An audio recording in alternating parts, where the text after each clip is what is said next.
جی السلام علیکم معزز سامعین، آج ایک اور نئے موضوع کے ساتھ حاضر ہیں۔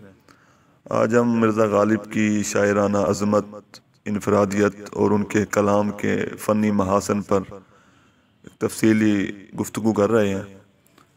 اردو شاعری میں ایک وقت ایسا بھی تھا کہ غزل کو صرف مسائل تصوف اور معاملات حسن و عشق کے بیان تک محدود سمجھا جاتا تھا، مگر مرزا غالب نے پہلی مرتبہ ایک ایسی توانا آواز بلند کی کہ شاعری صرف قافیہ پیمائی نہیں ہے، بلکہ شاعری کا مقصد جو ہے وہ معنی آفرینی ہے، اور شاعری صرف کسی دیوانے کی باتیں یا مجذوب کی باتیں نہیں ہیں، بلکہ شاعری کا مقصد جو ہے وہ مطلب و مقصد سے ہم آہنگی بھی ہے۔ شاعری میں صرف محبوب کے قد اور گیسو کی خوبصورتی کو بیان کرنا مقصود نہیں ہوتا، بلکہ شاعری میں دار و رسن کی آزمائش بھی ہے۔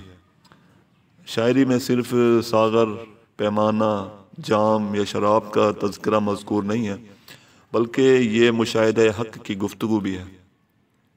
غالب کی شاعری کے مطالعے سے ہمیں یہ معلوم ہوتا ہے کہ زندگی اور فن کے بارے میں جو ان کا انداز نظر ہے وہ دوسروں سے یکسر مختلف ہے۔ وہ اپنے دور کے جو رائج اصول تھے ان کے پابند نہیں ہیں، ان کی نگاہ دور رس تھی اور ان کا مشاہدہ بڑا تیز تھا۔ غالب کا جو زمانہ تھا، کہنے کو تو وہ مسلم زمانہ تھا، مسلم عہد تھا، حکمران بھی مسلمان تھے، مگر وہاں پہ عملاً حکومت جو تھی وہ انگریزوں کی تھی اور مسلمانوں کی آزادی صرف دکھاوے کی تھی۔ چنانچہ کچھ تنگ نظری، تعصب اور بے سبب جو ایک مریضانہ سا احساس تھا، اس نے لوگوں کو نئی چیزوں سے بے سبب نفرت پیدا کرنے پر مجبور کر دیا تھا، مگر غالب کی طبیعت جو تھی وہ حد درجے جدت کی طرف آمادہ تھی۔ وہ آنے والے دور کو اور وقت کو دیکھ رہے تھے، ان میں نئی چیزوں، نئی قدروں کو خوش آمدید کہنے کا ایک جذبہ تھا اور ان کو اپنا لینے کا ایک خاص ذوق بھی تھا۔ وہ تقلید اور پیروی کو ناپسند کرتے تھے، چنانچہ ان کی شاعری میں بھی ہمیں ان کی شخصیت کی طرح روایت اور تقلید سے ایک قسم کی بیزاری کا رجحان ملتا ہے۔ وہ نئی چیزوں کو اپناتے ہیں اور پھر انہیں وہ اپنی شاعری میں جگہ بھی دیتے ہیں۔ الفاظ اور خیالات دونوں میں ہمیں یہ صورتحال یکساں نظر آتی ہے۔ پرانے گھسے پٹے خیالات اور روایات سے وہ دامن بچا کر چلنے اور تازہ خیالات، رجحانات اور اقدار کو وہ اپنانے کی کوشش کرتے ہیں، اور اس طریقہ کار کا اثر یہ ہوا کہ ان کی شاعری کا انداز جو تھا اسلوب اور مضامین کے لحاظ سے وہ اپنے عہد کے جو مروجہ انداز غزل گوئی تھا اس سے بہت زیادہ مختلف ہو گیا، اور ان کا انداز اتنا مختلف ہو گیا کہ وہ اپنے دور کے شعراء کے لیے غیر مانوس اور اجنبی سے ہو گئے، اور ان کا ایک شعر میں اس طرح مذاق اڑایا گیا کہ کلام میر سمجھے اور زبان میرزا سمجھے، مگر ان کا کہا یہ آپ سمجھیں یا خدا سمجھے۔ تو اس مخالفت کی اور مذاق کی وجہ یہ تھی کہ غالب جو ہیں وہ ذہنی اور فنی رویے کے لحاظ سے وہ اپنے آپ کو دوسروں سے بلند سمجھتے تھے، اور ان کا دور جو تھا وہ اپنے زمانے کے لحاظ سے بہت آگے کا تھا، جبکہ وہ لوگ جو تھے جو غالب کا مذاق اڑاتے تھے وہ غالب کے ذہن اور ان کی فکر اور سوچ کا صحیح اندازہ نہ لگا سکے۔ غالب کے فکر و فن کا صحیح اندازہ جو ہے وہ غالب کی وفات کے بعد ہوا۔ عبدالرحمن بجنوری غالب کی شاعری پر تبصرہ کرتے ہوئے لکھتے ہیں کہ ہندوستان کی الہامی کتابیں دو ہیں، وید مقدس اور دیوان غالب۔ شعر و شاعری سے غالب کا مقصود جو تھا وہ صرف قافیہ پیمائی نہیں تھا، بلکہ ان کا مقصد جو تھا وہ معنی آفرینی تھا۔ اس لیے صرف خیال یا فکر اور سوچ کے اعتبار سے نہیں، بلکہ زبان کے استعمال اور فنی لحاظ سے بھی غالب جو ہے وہ دوسروں سے منفرد اور جدا نظر آتے ہیں۔ انہوں نے قافیہ پیمائی کو صرف شاعری نہ سمجھا، اور نہ اردو کی مقبول ترین جو ایک انداز تھا یعنی رعایت لفظی یا دوسری صنعتوں کا جو استعمال تھا اس کو حسن کلام نہ سمجھا، اور نہ کسی کی تقلید کو انہوں نے اچھا سمجھا، مگر پھر بھی ان کی شاعری میں ہمیں زبان و بیان کی وہ تمام خوبیاں نظر آتی ہیں، اور اسی وجہ سے ان کی جو شاعری تھی وہ ایک مختلف انداز کی شاعری ہے۔ غالب خود کہتے ہیں کہ گنجینۂ معنی کا طلسم اس کو سمجھیو، جو لفظ کے غالب میرے اشعار میں آوے۔ تو غالب نے ذو معنی الفاظ کا نہایت ہی خوبصورتی سے استعمال کیا ہے۔ ایک شعر میں کہتے ہیں کہ شور پند ناصح نے زخم پر نمک چھڑکا، آپ سے کوئی پوچھے تم نے کیا مزہ پایا۔ تو شور کا لفظ ذو معنی ہے، شور بمعنی شور و غل بھی ہے، اور پند ناصح کی ناخوشگواری کا پہلو بھی نکلتا ہے، اور شور کا معنی ایک کھاری پن بھی ہے، یعنی زخم پر نمک چھڑکنے کا جواز بھی پیدا ہوتا ہے۔ تو غالب نے ان الفاظ کو اتنی خوبصورتی سے استعمال کیا ہے کہ ہماری نظر جو ہے وہ الفاظ پر جاتی ہے، معنی پر جاتی ہے، اور صنعت الفاظ پر نہیں جاتی۔ تو زبان و بیان کے ان مختلف صنعتوں کو غالب نے جس خوبصورتی سے استعمال کر کے حسن پیدا کیا ہے، وہ غالب کا ہی کمال ہے۔ غالب نے قول محال کا بھی بڑی خوبصورتی سے استعمال کیا ہے، اس لیے کسی حقیقت کا اظہار، یعنی قول محال میں کسی حقیقت کا اظہار اس طرح کیا جاتا ہے کہ ظاہری طور پر تو مفہوم جو ہے وہ ہمیں عام رائے سے الٹ معلوم ہوتا ہے، مگر غور کریں تو وہ مفہوم بالکل واضح اور درست ہوتا ہے۔ مثلا ایک شعر میں کہتے ہیں کہ بس کے دشوار ہے ہر کام کا آسان ہونا، آدمی کو بھی میسر نہیں انسان ہونا۔ اگرچہ زبان و بیان کی یہ خوبیاں جو ہیں وہ ہمیں دوسرے اردو شعراء کے کلام میں بھی ملتی ہیں، مگر جس خوبی کی وجہ سے غالب کو اردو کا مجدد اعظم کہا گیا، اور جس وجہ سے وہ شاعر امروز اور شاعر فردا کہلائے، وہ ان کے خیال کی تازگی اور جدت بیان اور ان کا ندرت ہے۔ عالم سرور غالب کی شاعری پر تبصرہ کرتے ہوئے کہتے ہیں کہ غالب کے قصر شاہی کی بنیاد ہی جدت ترازی پر ہے۔ تو غالب کے جدت ترازی اور جدت خیال کے حوالے سے چند اشعار ملاحظہ کیجیے کہ تیشے بغیر مر نہ سکا کوہ کن اسد، سرگشتہ خمار رسوم و قیود تھا۔ ایک اور شعر میں کہتے ہیں کہ بس کے ہوں غالب اسیری میں بھی آتش زیر پا، موئے آتش دیدہ ہے حلقہ میرے زنجیر کا۔ غالب بہت انفرادیت پسند شاعر تھے، انہوں نے اپنی شعر گوئی میں ایک منفرد اور جداگانہ انداز اختیار کیا۔ حیات و کائنات کے مسائل کو اور معاملات کو انہوں نے نئے انداز سے دیکھا، اور نئے انداز اور نئے اسلوب میں انہوں نے بیان کیا۔ انہوں نے معمولی سے اور عام سے خیالات و جذبات کو اتنے مؤثر اور خوبصورت اسلوب میں بیان کیا کہ یوں لگتا ہے جیسے ہم ان خیالات سے پہلی مرتبہ آشنا ہو رہے ہیں۔ جیسے غالب کہتے ہیں کہ نہ تھا کچھ تو خدا تھا، کچھ نہ ہوتا تو خدا ہوتا، ڈبویا مجھ کو ہونے نے نہ ہوتا میں تو کیا ہوتا۔ ایک اور جگہ پہ کہتے ہیں نظر لگے نہ کہیں اس کے دستے بازو کو، یہ لوگ کیوں میرے زخم جگر کو دیکھتے ہیں۔ تو غالب آغاز میں بہت مشکل پسند کے شاعر تھے اور مشکل پسندی کی طرف وہ مائل تھے، مگر جلد ہی انہیں اندازہ ہوا اور وہ صورتحال کی نزاکت کو سمجھ گئے، اور اپنے زبان میں انہوں نے آہستہ آہستہ جو ہے وہ تبدیلی کی اور سہل پسندی کی طرف وہ آمادہ ہوئے۔ ان کے بعض اشعار ہمیں سہل ممتنع کی ایک بہترین مثال بھی ملتے ہیں۔ ایک شعر میں کہتے ہیں کہ ابن مریم ہوا کرے کوئی، میرے دکھ کی دوا کرے کوئی۔ تو غالب کی شاعری میں تشکیک کا پہلو بہت نمایاں ہے، یعنی وہ چیزوں کو شک کی نگاہ سے دیکھتے ہیں، اور یہ تشکیک پسندی ان کی شاعری کا ایک نہایت ہی اہم پہلو ہے۔ اس کی وجہ غالب کا ایک تو فلسفیانہ ذہن تھا، اور دوسرا غالب کے حالات زندگی اور غالب کا جو ماحول تھا، اس کی وجہ سے غالب کے اندر جو ہے وہ شک کا مادہ یعنی تشکیک پسندی کا عنصر پیدا ہوا۔ تو غالب ایک شعر میں کہتے ہیں کہ ہم کو معلوم ہے جنت کی حقیقت، لیکن دل کے خوش رکھنے کو غالب یہ خیال اچھا ہے۔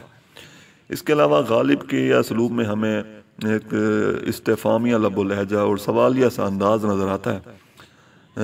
جدت ترازی، فلسفیانہ طرز فکر اور مشکل پسندی جو ہے غالب کی، وہ ہمیں اسی لب و لہجے میں یعنی استفہامیہ انداز میں نظر آتی ہے۔ کلمات استفہام کے ذریعے سے وہ جیسا فائدہ اپنا اٹھاتے ہیں، ویسا فائدہ آج تک اردو شاعری میں کسی اور شاعر نے نہیں اٹھایا۔ ڈاکٹر فرمان فتح پوری غالب کے استفہامی انداز پر تبصرہ کرتے ہوئے کہتے ہیں کہ غالب کے اسلوب شاعرانہ میں جو چیز بہت نمایاں ہے وہ ان کا سوالیہ یا استفہامیہ لب و لہجہ ہے۔ مرزا کے اسلوب کی جدت کا راز اسی لب و لہجے میں پوشیدہ ہے۔ ان کے یہاں استفہام کہیں برائے استفہام ہے اور کہیں برائے استجاب ہے۔ چند اشعار ملاحظہ کیجئے جس میں انہوں نے استفہامیہ لب لہجہ استعمال کیا ہے۔ نقش فریادی ہے کس کی شوخی تحریر کا، کاغذی ہے پیرہن ہر پہ کرے تصویر کا، کیا کیا خضر نے سکندر سے اب کسے رہنما کرے کوئی، موت کا ایک دن معین ہے نیند کیوں رات بھر نہیں آتی۔ تو غالب کے اسی کلامیہ انداز نے غالب کو جو ہے وہ ایک منفرد، معتبر اور باوزن اور باوقار شاعر بنانے میں نہایت ہی اہم کردار ادا کیا ہے۔ اس کے علاوہ غالب کے کلام کی ایک انفرادی خوبی جو ہے وہ ان کا طنزیہ لب و لہجہ بھی ہے۔ یہ طنزیہ لب و لہجہ جو ہے وہ غالب کے حالات زندگی اور اس وقت کے سیاسی اور سماجی معاشی حالات کا نتیجہ ہے۔ طنز اگرچہ اردو شاعری کا نہایت ہی فرسودہ اور گھسا پٹا موضوع ہے اور اکثر شعراء نے طنزیہ لہجہ اختیار کیا ہے، مگر غالب نے اس فرسودہ سے موضوع کو بھی نہایت جدت اور انفرادیت سے ایک نیا موضوع بنا دیا ہے۔ وہ براہ راست کسی شخص پہ یا واقعے پہ تنقید نہیں کرتے، بلکہ وہ شخص یا فرد پر تنقید کرنے کی بجائے کسی حالات یا واقعے کو پس منظر میں بیان کرتے ہیں اور پھر اس شخص پر طنز کرتے ہیں، مگر ان کا انداز جو ہے وہ پھکڑ پن، بازاری پن اور فحاشی سے بہت زیادہ محفوظ ہے۔ ایک شعر میں کہتے ہیں کہ آئینہ دیکھ اپنا سا منہ لہ کے رہ گئے، صاحب کو دل نہ دینے پہ کتنا غرور تھا۔ ایک اور شعر میں کہتے ہیں کہ ابن مریم ہوا کرے کوئی، میرے دکھ کی دوا کرے کوئی۔ غالب اگرچہ صوفی شاعر نہ تھے، مگر وہ ایک کیونکہ آزاد منش انسان تھے اور وہ صاحب حال صوفی نہیں تھے، مگر پھر بھی ان کی شاعری میں ہمیں جگہ جگہ پہ ایسے اشعار مل جاتے ہیں جس سے اندازہ ہوتا ہے کہ ان کو تصوف سے گہرا لگاؤ تھا۔ غالب کو تصوف سے خاص دلچسپی اور ایک مناسبت تھی۔ خیر میں کہتے ہیں کہ یہ مسائل تصوف یہ تیرا بیان غالب، تجھے ہم ولی سمجھتے جو نہ بعد خار ہوتا۔ فلسفہ وحدت الوجود کے عقیدے کو غالب کے ہاں بڑی اہمیت حاصل ہے۔ اس عقیدے کے مطابق جو ہے کائنات خدا سے الگ کوئی وجود نہیں رکھتی، وجود صرف جو ہے وہ ایک ہی ہے، یعنی خدا کا ہے۔ ایک شعر میں کہتے ہیں کہ نہ تھا کچھ تو خدا تھا، کچھ نہ ہوتا تو خدا ہوتا، ڈبویا مجھ کو ہونے نے نہ ہوتا میں تو کیا ہوتا۔ اس کے علاوہ غالب کی عشقیہ شاعری بھی ہے جو ہے ہمیں ان کے کلام میں ملتی ہے۔ غالب نے عشق کی مختلف کیفیات بیان کی ہیں۔ کہیں وہ عشقیہ کیفیات بیان کرنے میں سنجیدگی کا سہارا لیتے ہیں، کہیں رنگین بیانی کا سہارا لیتے ہیں اور کہیں وہ رعنائی سے مختلف معاملات پر بات کرتے ہیں۔ عشق کا غالب کا جو عشق ہے وہ نہ تو رومانوی عشق ہے اور نہ ہی جنسی ہیجان ہمیں ان کی شاعری میں نظر آتا ہے۔ وہ جو عشق ہے وہ حسرت اور عشرت کا عشق ہے، اس لیے غالب کے یہاں جو ہے ہمیں نسوانی حسن کے مرکے جو ہیں وہ نہایت ہی کم نظر آتے ہیں۔ ان کا عشق وارداتی نہیں ہے بلکہ صرف خیالی اور تصوراتی ہے، اور انہیں عشق کی مختلف نفسیاتی کیفیتوں سے عشق ہے۔ ایک شعر کہتے ہیں کہ ان کے دیکھے سے جو آ جاتی ہے منہ پر رونق، وہ سمجھتے ہیں کہ بیمار کا حال اچھا ہے۔ ایک اور شعر میں کہتے ہیں کہ عشق سے طبیعت نے زیست کا مزہ پایا، درد کی دوا پائی درد لا دوا پایا۔ ایک اور شعر میں کہتے ہیں لے تو لوں سوتے میں اس کے پاؤں کا بوسہ، مگر ایسی باتوں سے وہ کافر بدگماں ہو جائے گا۔ تو غالب کی شاعری میں رشک کا مضمون بھی نہایت ہی اہمیت کا حامل ہے۔ غالب نے کیونکہ اپنی ساری زندگی میں محرومیوں کا سامنا کیا، جس کی وجہ سے ان کے اندر رشک کا مادہ پیدا ہوا کہ جب بھی وہ کسی دوسرے شخص کو دیکھتے کہ وہ زندگی سے خوش ہے اور تمام خواہشات اس کو حاصل ہیں، تو غالب کے ہاں جو ہے وہ رشک پیدا ہوتا ہے۔ تو غالب تمام چیزوں سے رشک کرتے ہیں، غالب محبوب کی ذات پہ رشک کرتے ہیں اور محبوب سے وابستہ چیزوں پہ بھی رشک کرتے ہیں۔ اور ایک شعر میں کہتے ہیں کہ دائم پڑا ہوا تیرے در پر نہیں ہوں میں، خاک ایسی زندگی پر کہ پتھر نہیں ہوں میں۔ ایک اور شعر میں کہتے ہیں کہ اپنی گلی میں مجھ کو نہ کر دفن بعد قتل، میرے پتے سے خلق کو کیوں تیرا گھر ملے۔ اس کے علاوہ غالب جو ہے وہ زندگی کا شاعر ہے۔ ان کی شاعری میں ہمیں حسن و جمال نظر آتا ہے۔ وہ ایک نشاط پسند شاعر ہیں، لیکن انقلابات زمانہ نے کیونکہ ان کی آرزوؤں کو مکمل نہ ہونے دیا، اس لیے ہمیں ان کی شاعری میں کہیں کہیں پہ غم اور الم کے تصورات بھی نظر آتے ہیں، جس کی وجہ سے اگر ان کو اکٹھا کیا جائے تو غالب کا ایک مکمل فلسفہ غم ترتیب دیا جا سکتا ہے۔ غالب کو مختلف قسم کے غم لاحق تھے۔ ایک تو غم روزگار تھا، غم ذات، غم بے ثباتی کا غم، عیش رفتہ کا غم، اور غم روزگار تھا۔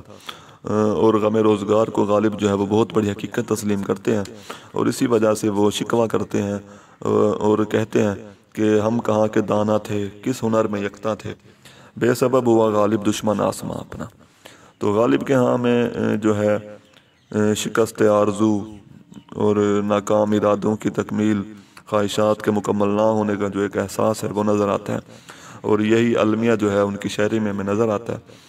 ان کی شاعری میں ہمیں خواہشات، حسرتوں اور آرزوؤں کی تکمیل نہ ہونے کا ایک الم اور غم نظر آتا ہے۔ ان کی شاعری عہد رفتہ اور عہد عیش رفتہ کے غم کے ساتھ ساتھ دنیا کی بے ثباتی کا غم بھی ہمیں ملتا ہے۔ ایک شعر میں کہتے ہیں کہ سب کہاں کچھ لال و گل میں نمایاں ہو گئیں، خاک میں کیا صورتیں ہوں گی کہ پنہا ہو گئیں۔ اس کے علاوہ غالب کے کلام کی اہم خوبی جو ہے وہ ان کے ہاں تشبیہات اور استعارات کا استعمال ہے۔ مرزا اپنی انفرادیت پسند طبیعت کی وجہ سے قدیم روایتی استعارات کی بجائے جدید اور دلکش تشبیہات اور استعارات استعمال کرتے ہیں، اور اسی وجہ سے غالب کو تشبیہات کا بادشاہ بھی کہا جاتا ہے۔ ایک شعر میں کہتے ہیں کہ دم لیا تھا نہ قیامت نے ہنوز، پھر تیرا وقت سفر یاد آیا۔ رشید احمد صدیقی غالب کے اسی انداز پر تبصرہ کرتے ہوئے کہتے ہیں کہ مجھ سے اگر پوچھا جائے کہ ہندوستان کو مغلیہ سلطنت نے کیا دیا تو میں بے تکلف یہ 3 نام لوں گا: غالب، اردو اور تاج محل۔ غالب کے اشعار اگرچہ ہماری زندگی اور اس کے رجحانات سے اس قدر ہم آہنگ ہیں کہ شاید اس سے پہلے یہ زندگی سے اتنے زیادہ ہم آہنگ نہ تھے۔ غالب کے اشعار جو تھے وہ اپنے وقت سے آگے کی چیز تھے اور آنے والے دور کی آواز ہے، اور اسی وجہ سے غالب کے اشعار آج 20ویں صدی کی ضمیر کی ہمیں آواز معلوم ہوتے ہیں۔ شکریہ۔